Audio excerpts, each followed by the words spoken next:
Hello there, I'm Aldrahill, and this is Europa Universalis 4. I'm going to be playing an Indian nation for the first time, and this will be my first Let's Play of EU4. I played this game a crap ton, just an absolute crap ton. Into this game's finished, Castile, England, Austria, Russia, quite a lot of countries, and I'm looking into playing the smaller places and the less interesting and awesome ones, because I think that'd be really cool. Wait, what? I remember Byzantium starting with Constantinople. Has that always been the case? Oh, whatever. So yeah, I'm going to do that. I'm going to be playing these guys, and this is the Vijayanagar. Yeah, I should probably be able to spell them, to be honest, before I play them. But that's fine. Playing on Iron Man mode, they have the technology group Indium, which means that technology is 50% more expensive and they lose 1 power. For any of you who do not play EU4, I absolutely recommend that you do, because if you're into these kind of games, because it is just fantastic. I love Paradox games, and I play CK2, Crusader Kings 2, probably shouldn't use the acronyms, a lot. Probably hundreds upon hundreds of hours. Since EU4 came out, I've been playing this just so much more. I can't even go back to CK2 because it's just such a more enjoyable experience, although it's so different. This is obviously the grand strategy game by Paradox Interactive. They make other games such as Hearts of Iron, another one, and Crusader Kings, and also Rune Terror or Rune something is coming out soon.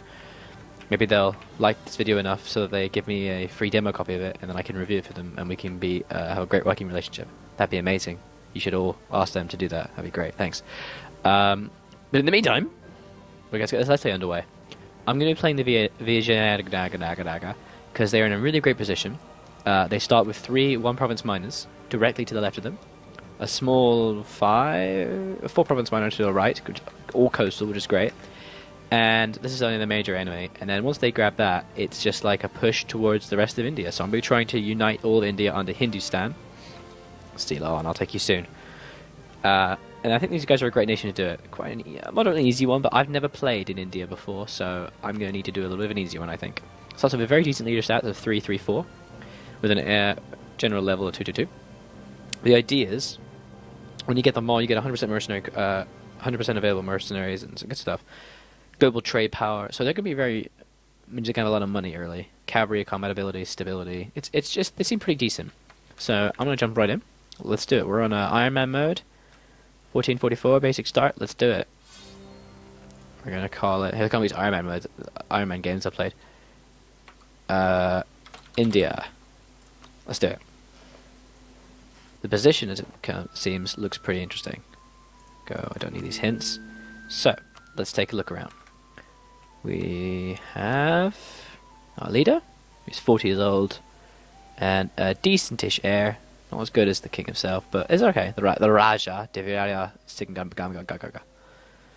so we currently start with truce with Orissa and Gujarat. Who are they? Orissa is there.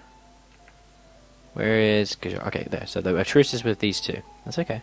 It means they can war, and they won't become involved.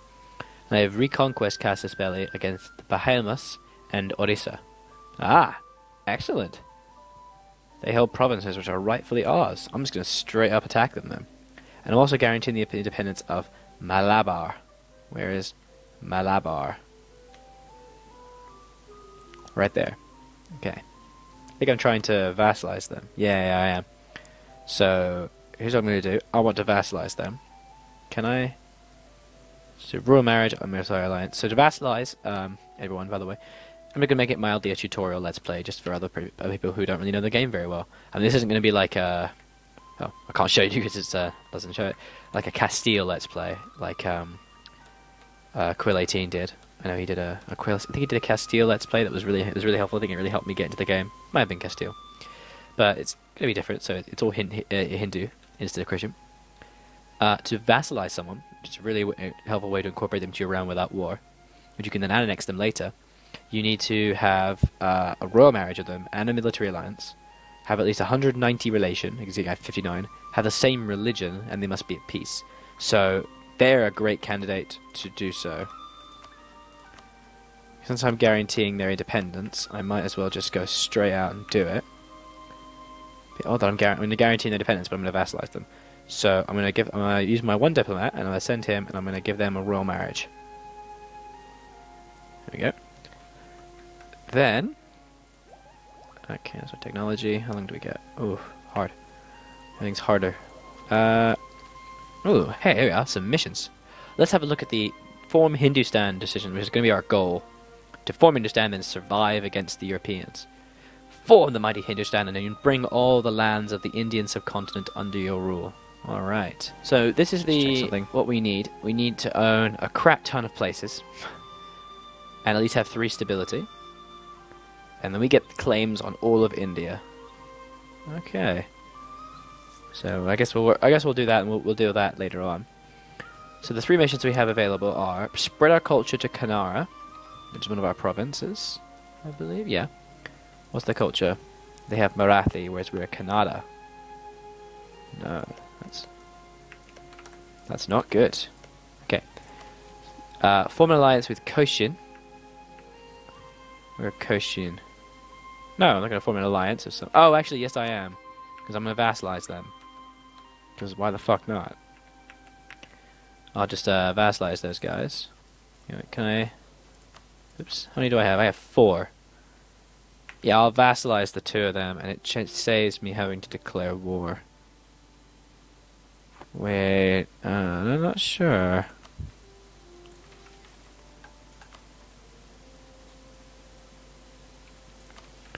Okay, I've done something wrong here. Right. Yeah, I've done something wrong. Right, back. So what I did, I just restarted the game because I had a look at the decision I needed before, and I accidentally confused Malabar with Koshien, so I just redid the game. That's only my one example of save scumming. Save scumming obviously is when you save and reload. Obviously I can't do that in IMM mode because right at the beginning I made the wrong decision. I muffed up. What I wanted to do was I wanted to take the mission to form an alliance with Koshien and vassalize these guys. See, there we go. Okay. But let's look at the other mission as well before we do that. Protect our brotherman Rishadob. Rishadob. Rishadob. What? Leave it.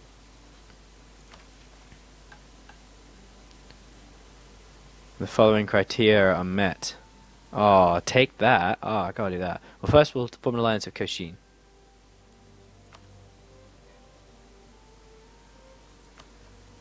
That's definitely going to be helpful. Alright, there we go. We don't really have the goal to get all our advisors, so we'll just take a military advisor. Everything is still pertinent, as I said earlier. Basically, you start out, you get 3 empty slots for advisors usually, and we've only got a limited amount of gold. I have a good income. So what I'm going to do is, I'm just only going to buy the military guy. And I will buy... What's my force limits? I have 14. I have 14 force limits.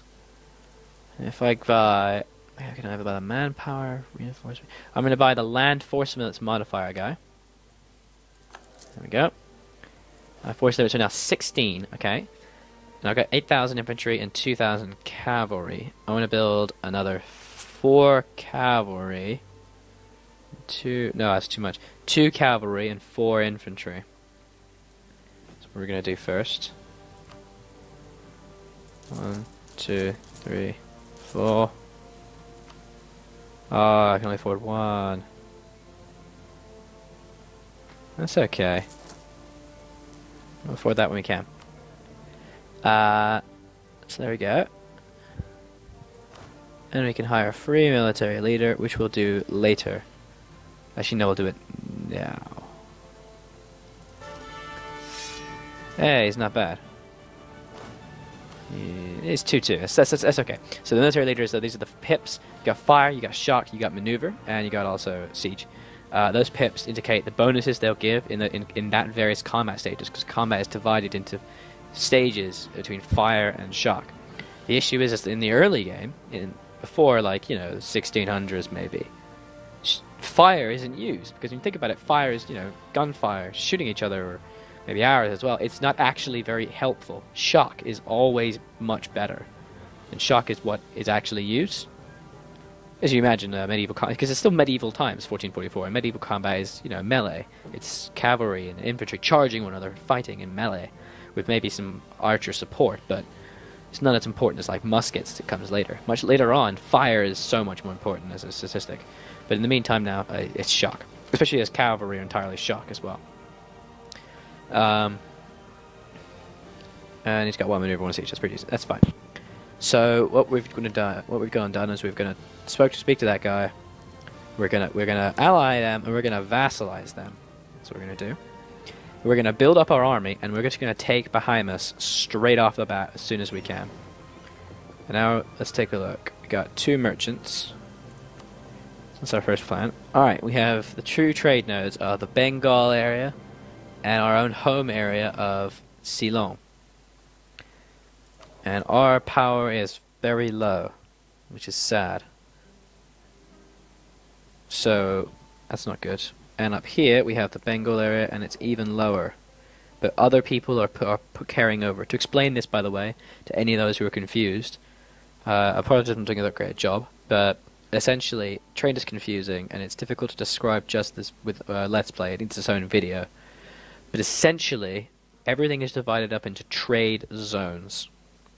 These trade zones are applied based on what lands they're in. So all my territories currently are in the Ceylon trade node. That's the Bengal, that's the Indus, Persia, Kashmir, etc., etc. So you have the most influence based on the ones that are where you are. And you get trade power. Oops. You get trade power from provinces, especially from coastal provinces, I believe.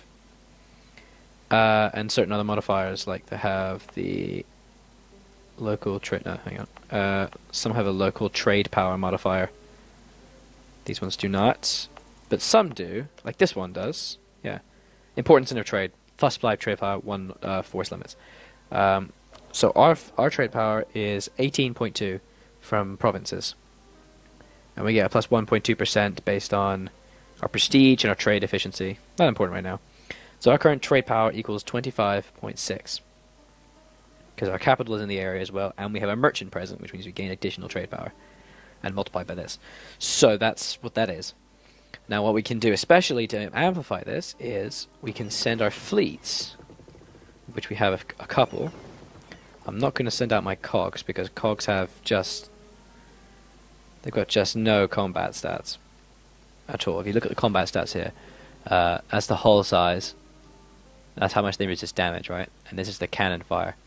That's how fast they are. Look at that, 12 and 4. So I will send them just because it's good to have bodies. But basically, what's going to happen is I'm going to send them here. I'm going to send them to the Ceylon trade zone, and they'll go patrolling, and that'll increase my trade power because of the 4 light ships. The light ships are the barks that I've sent on the 4 barks. And by going there, they're like patrolling it, you know, checking people's papers, stopping pirates, and it increases your trade power and influence over the node, thus generating more money. It gives you more control, so more of the money that you gain from it will be, because like it's divided into like shares, and I get 25.6 shares of the total value, and the total value is 5.21, and I'm getting out 1 gold, 0.12. Yeah. Gee, that's how the shares are calculated. So that's helpful. We got some trade over there. So if we get more trade, if we get more merchants eventually, maybe we'll work that out. I'm not sure what ideas we're going to go for. We won't get them for a while because technology is so slow. Because the Indian group, as I said, has a 50% increased cost of technology, which is not very helpful. But that's okay. So it's going to take, oh god, 892, and I only get 5 a month. It's going to take, god, 5 a month. It's going to take 60 a year. Jesus. 20, 30 years before I get to that. 15, 20 years. So in the meantime, we're just going to continue as we are. The religions, cool. Everything is Hindu so far. Got all the Muslim bad men up there. And you got the Buddhisms. Those mean Buddhism people. Nah, they're peaceful. And Confucian for the Chinese. And some more Muslims over there. I really didn't know the Muslims got all the way over there. And there's Hindu people there. Very interesting. Okay. Interesting. So, our first plan of action has occurred. Nothing needs to be religiousized. Ooh, they don't like me. I'm probably going to, instead of vassalizing these guys, I'm probably just going to take them in war. Because I just can. I'm also going to take Ceylon eventually, when I get more armies. As it would just be more helpful to just directly take the provinces. But it'll give me that. Here we go.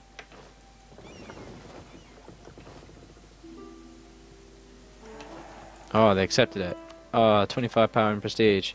Excellent. An alliance offer from Kathiawar, Marwar, and Merwar. Where the shit are those? Okay. Malwar, Kathiawar, and Merwar. No, I don't want any of those because they won't bring anything to the table. They won't actually help me in war. So I don't want any of that. They're 2 province minor. Oh, and they're a Sunni state as well. I don't want that shit. No way. Alright. Now, next mission is Royal Marriage of Koshien. Excellent.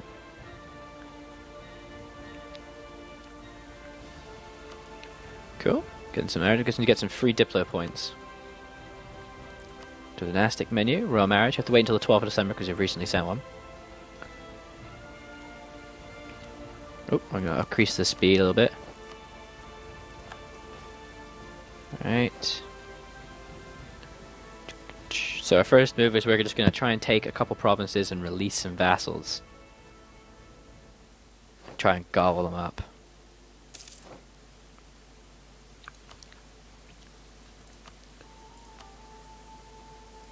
Rival me, will you? I'll rival you back.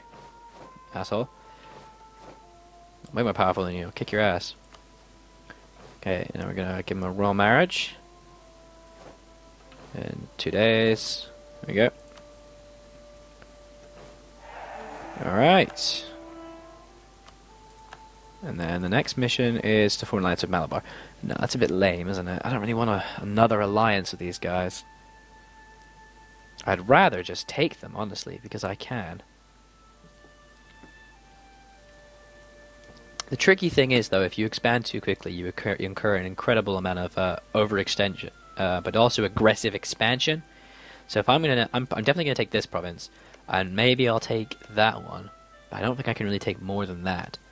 And then I might release some vassals. I don't know exactly what vassals he has under him, but most certainly, can I figure that out? I can't remember if there's a mode for that. Is there a mode for that? No, I don't know. I don't know if that's the case, but that's okay. And then I'll release a vassal, and basically just make him really, really weak. I'll release him as a vassal, you see. Sorry, not release him as a vassal, just release nation. Okay, so the next nation is to ally in Malabar, but I'd rather just take them. But if I don't take them, I need to take that, and in the peace, take that, and that. That's a bit troublesome. I'm going to make everyone hate me. And I've already got 2 things. So, okay. Who do they hate? Who does Koshien hate? They hate... Oh shit, they're rivals of Malabar. That's not good. Yeah, it's allied to rival, so I don't want that. Because I want to vassalize these losers. Because it'd be a minus 25 penalty, and I can only increase it by 100. I guess I could do that. I could ally Malabar. And just vassalize them, and I'll take VNAD. That might be easier, and I get their troops without having to pay support for them, which is especially nice. So I will do that. Form an alliance with Malabar.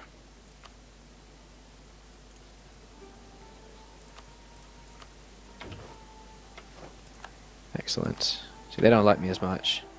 That's okay. This means I won't be able to vassalize them for a while.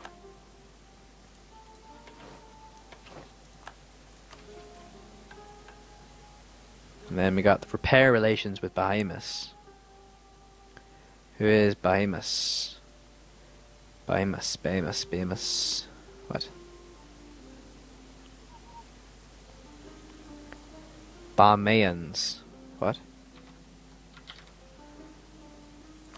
Oh god, it's right there. What? It's right there. No, I'm not gonna take the mission. Instead, I'm gonna take the mission to protect our brother in Raisha Dobe. I'll get 5 prestige. Thank you. Awesome. So now we just wait for our forces to be recruited.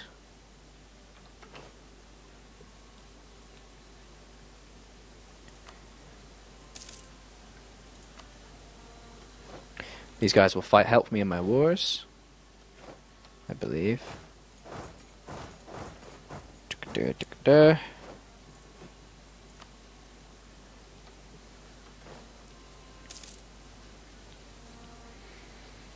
we are.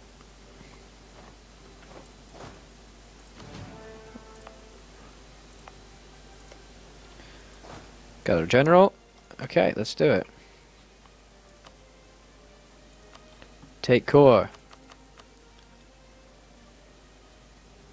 Malabar and Koshien. They both won't join. Interesting. Well, I'll call willing allies. Alright, let's do it. First expansion! Woo! They don't have any allies yet. Let's do it. I get 25% OEA, 100% prestige, and 25% cost. Let's do it. Call willing allies, declare war. And they both came in. Excellent. And we have way more men than them.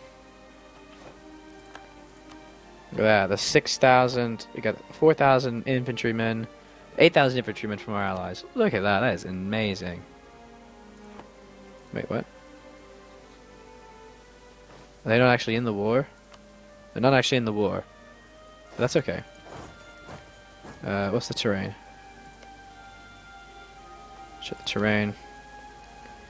Mostly jungle. What does that mean? Jungle, basically you want to check the terrain because combat disbenefits in these kind of things is very worrisome. 6th March. 4th March. Crap. So what can actually end up happening is that you attack them in a place where they get a lot of defensive benefits, or rather you lose offensive benefits because of your weakness in the fight. Like if you're attacking someone on mountains, that you're gonna suffer -3. Oh, that's a lot. -3 is so much, and you just lose very quickly. What's this? Grasslands. Okay, we'll just let them do what they want. 6414. Ship actually losing men. It's okay. Really wish my allies would. Oh, I don't think I've given them. I haven't given them military access. I should definitely do that.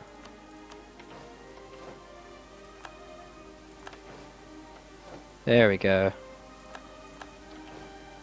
Maybe they'll fight with me.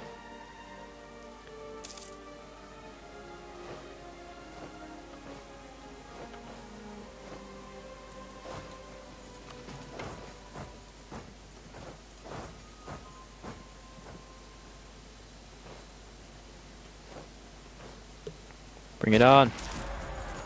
Shit, we're crossing a river.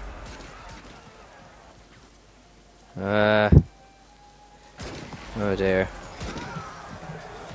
We have a lot more men than them, but our morale is slightly less because of war exhaustion. And we lose at 1. Oh, we won. Oh, we killed them all. Good job. That is basically the war over. We basically won the war. Because of that, we killed their entire army. Pretty much. Just kill the remains. Now it's just left to siege. And also kill the smaller stacks that keep that'll spawn continuously. You do not want them to where are you going?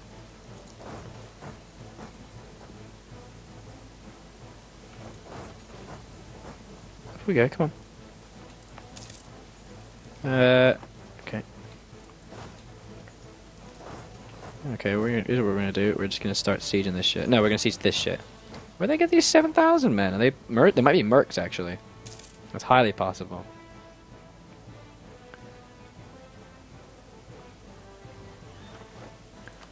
All right.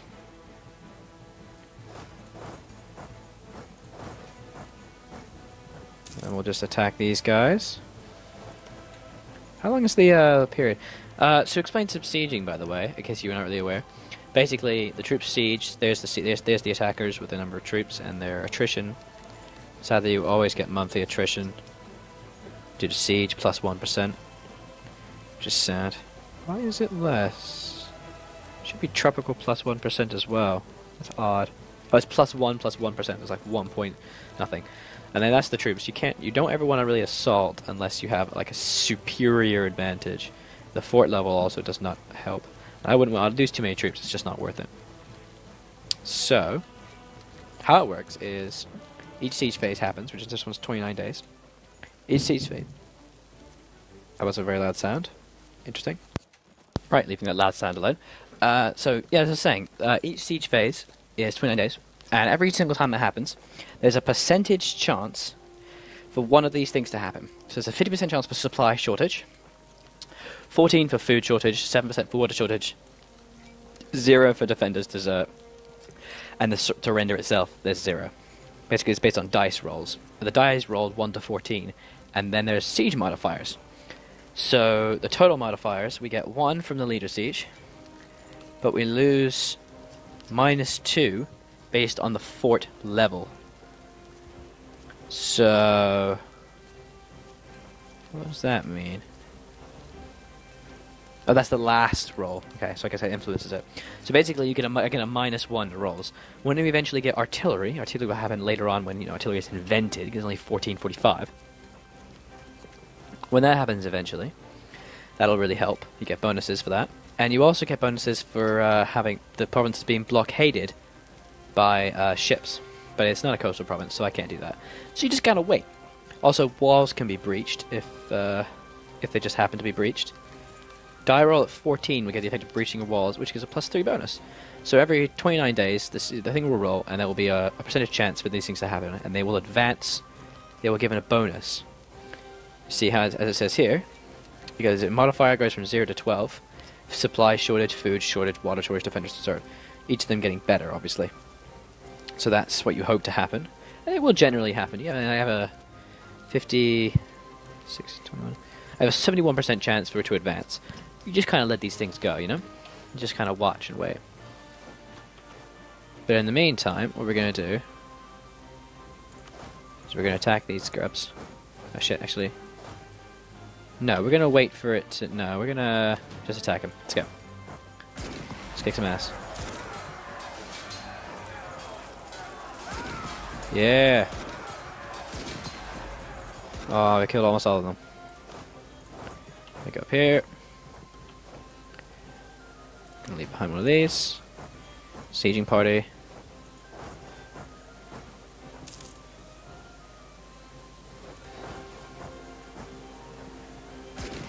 And there we go. All our troops are dead. So we've basically won. Oh. Kujura has been discovered fabricating a claim. Oh dear, that's not good. I tell you what we should be doing. With our spare diplomats, I should be improving relations with these guys.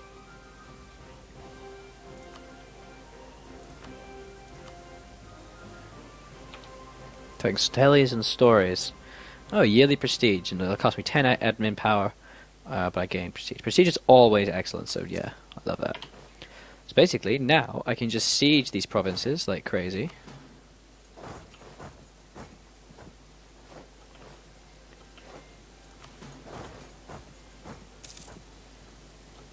Actually, no, I'm going to send the 2 to the other one. And there we go. Now we just wait.